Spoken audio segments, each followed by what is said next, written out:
B-O-A-B, baby, we're bums.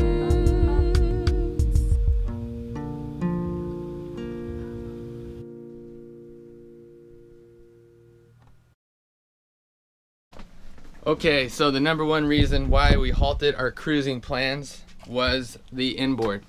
When we were in the high winds, I was trying to get back to anchor and I didn't have the main pulled.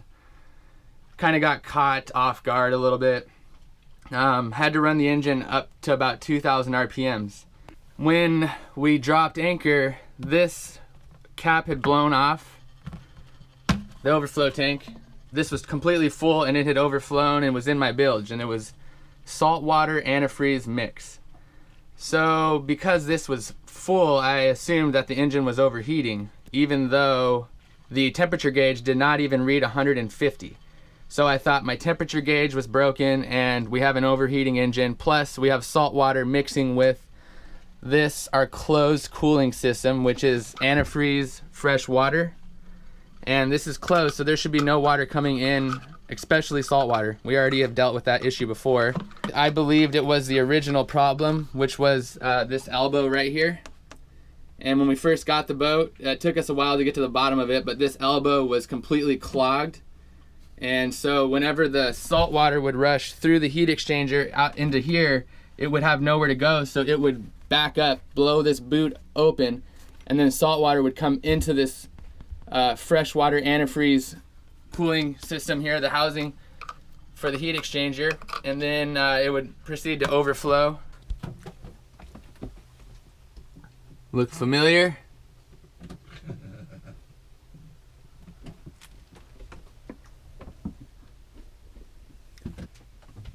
Water pump, heat exchanger, gasket, exhaust manifold, obviously the belt, all the bolts. Thermostat's in there. I started where I knew, which was to take this water pump off, inspect the thermostat to see if there was corrosion building up, and then to take the elbow off. And after talking to Stan, we had a better idea of unclogging it. We originally just boiled water, soaked it in boiled water, and then we ran a very weak hose through it just to see that there was some sort of flow coming in and out. And then we grabbed a hanger and just kind of stuck the hanger through it and tried to do the best we could. So I was pretty sure at first that that was our issue and we didn't deal with it properly. So pulled the elbow off, soaked it in muriatic acid. 4 gallons of fresh water and then a half a gallon of muriatic acid.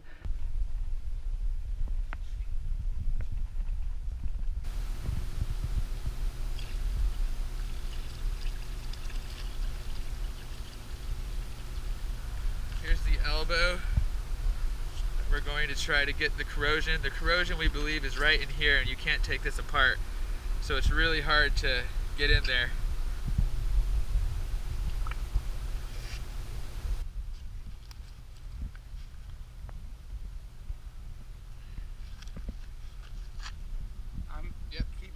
Away. Yeah, you gotta stay away. I got my glasses. I'm making sure I'm trying to get as close without.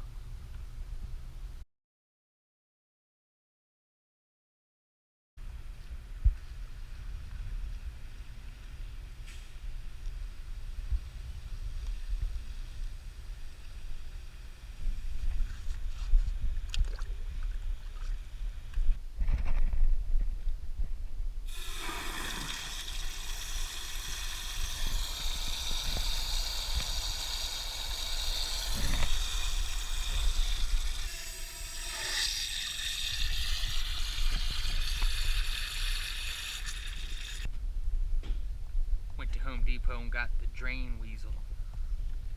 I thought it looked like it might help me a little bit more.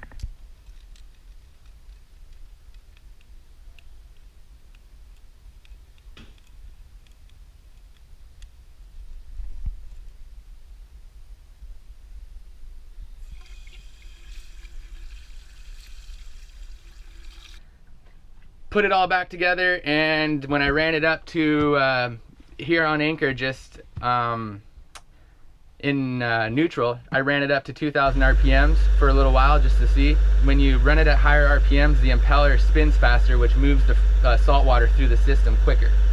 And so whenever I did that, which I unclogged that, I cleaned up the thermostat, everything, and revved it up, and the same thing happened. I had salt water, antifreeze mix in the overflow tank.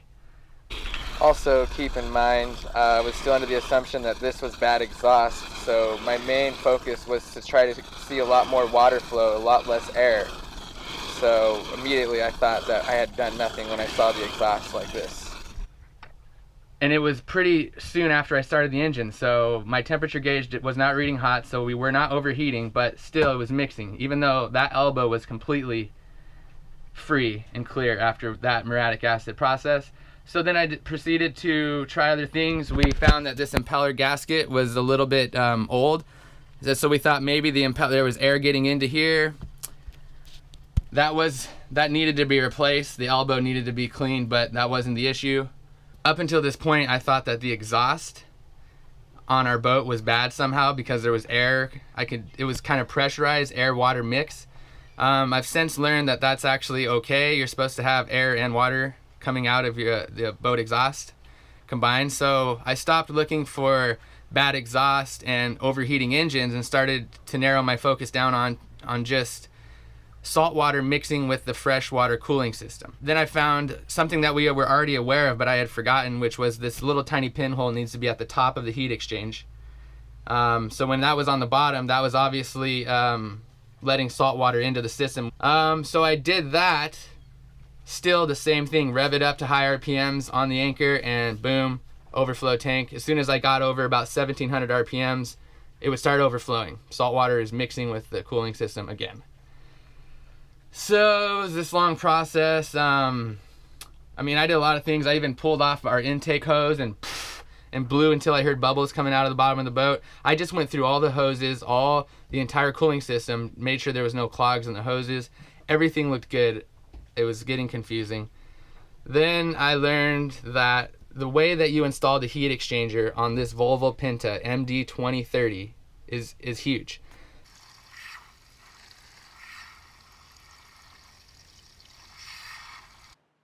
Now, if you look closely at the bottom of the screen, the darker part on the heat exchanger is where the boot's clamped on, and you can see it's a little bit thicker down at the bottom than it is up at the top.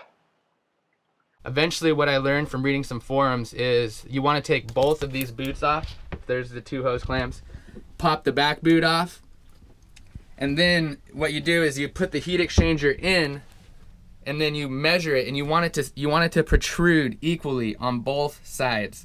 So what we always did was put the back boot on, shove the heat exchanger in, and then put the front boot on, clamp it down. We thought that was good, and make sure the hole was on top. Well, we actually needed to pop these off, put the heat exchanger in, and measure each side until it's exact, and then draw a line on that draw a line right there. So I had to orientate the hole so it's straight up, and I also had to push it in so it's lined up so it's even on both sides. Now, when I put the back boot on and tried to put the heat exchanger in so it went to that line, I still had a 1/2 inch. And I had to push as hard as I could. I still couldn't get it in far enough. I had to get like a mallet and put all my body weight on the heat exchanger and push it in until it barely got to that line. And then I was able to reach back here and tighten this hose clamp up. And for the first time, the back boot here, it's nice and wide open and bubbly. And the main issue was this back boot. The heat exchanger was about a 1/2 inch too far this way. So this back hose clamp would collapse this back boot, and that would cause this top couple holes in the heat exchanger to be clogged, and they wouldn't have free flow. And so when you rev it up at higher RPMs, the water would move faster. It would back up right here, and it would back up into the boot, back into this into the cooling system, the antifreeze. And so fairly easy fix for all the things that we went through.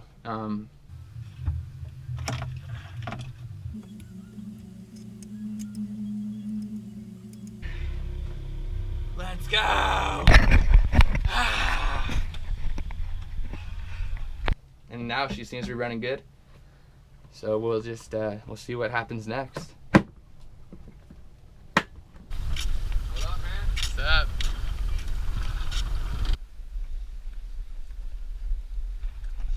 All right, throwing it.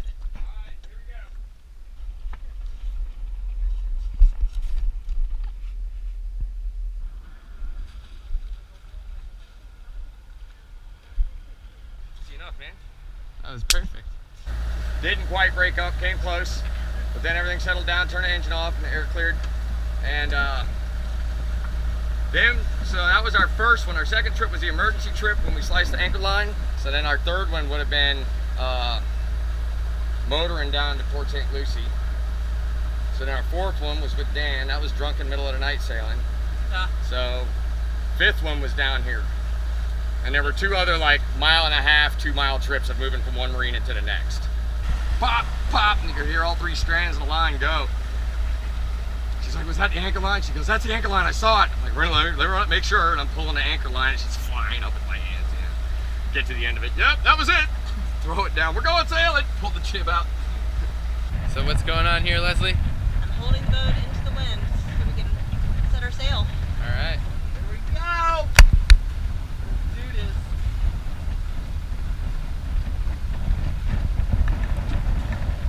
That's a good looking couple.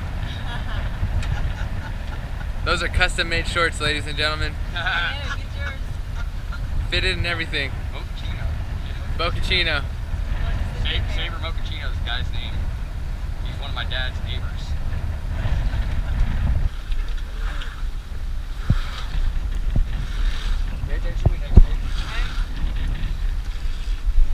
And the lobster traps.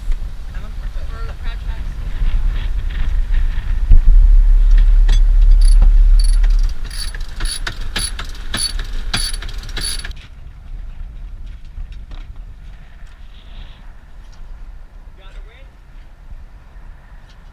Kind of.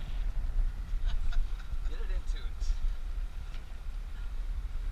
Alright, there we are.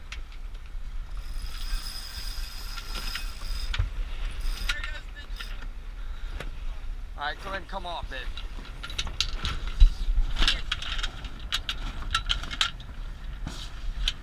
Come on, come on.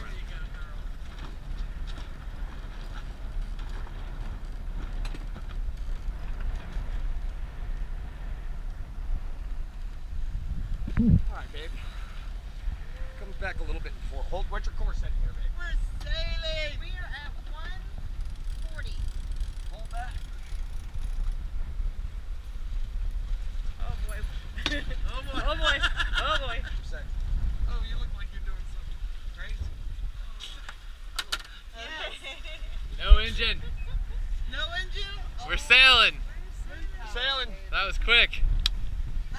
Well done. At least you run the engine. That's a good team. That's a good team. Go up. This is, I mean, cats can live on a boat, but what's happening down here? Are they eating the vomit? What happened, Phoebe? Are you seasick? Are you seasick? Yum.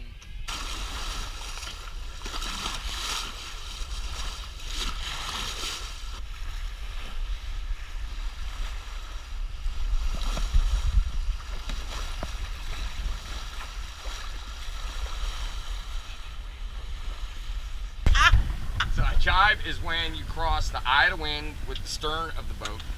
A tack is when you cross the eye of the wind with the bow. And jibes are a little bit more risky because you're swinging your mainsail is always out further. So you run the risk of swinging it from wide to wide. Whereas when you're tacking, everything's always at tight. So you don't really worry about your main. You just tack over. Your big concern is getting your jib around. 7-1. Let me call it off a little bit, see what happens.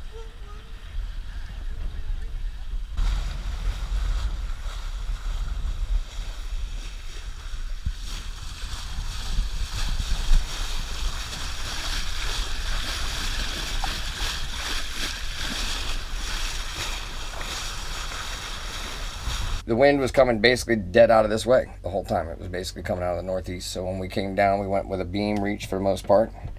And we jibed and did a nice controlled jibe and went back to another beam reach. And then tried to do some downwinding, more downwinding. It was still kind of more like that on the boat. Well, aft quarter on the starboard side. Got out here, hit the shallow spots. and realized we were close enough to this channel that we're going through tomorrow, so at least we've got in there close enough to get a couple looks at those markers. Tacked all the way around, so we had to get from here back to here. So one, 2, and then 3 tacks. Tomorrow morning? Yep. You and Leslie set off? Yep, 4 days. 4 days from where to where? One straight line across that. Boom. So Sunday, 7 a.m. Ooh! 33 in the nose? We're gonna be right about there. 27? It's gonna be a point. I have always said I like the point. Well, be careful what you ask for, man. The universe listens. You're gonna be just pointing it straight into that, huh? And that's coming after 3 straight days on the water with no autopilot? Yeah. What does Cat 2 think about it? Cat 2's ready. Look at her.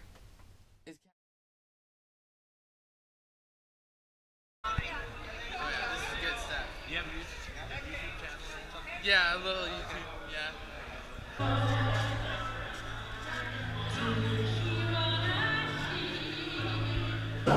I'm here with Joel at the annual Cruisers Potluck in Marathon.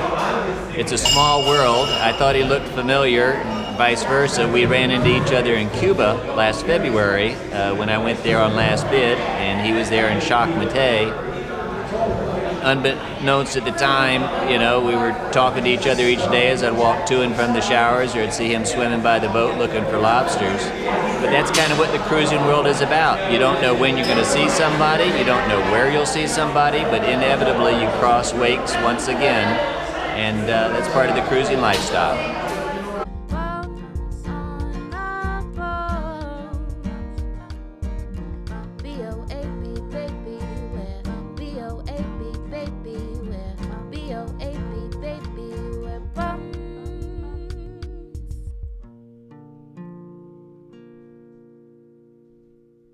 These are the tales of Moab.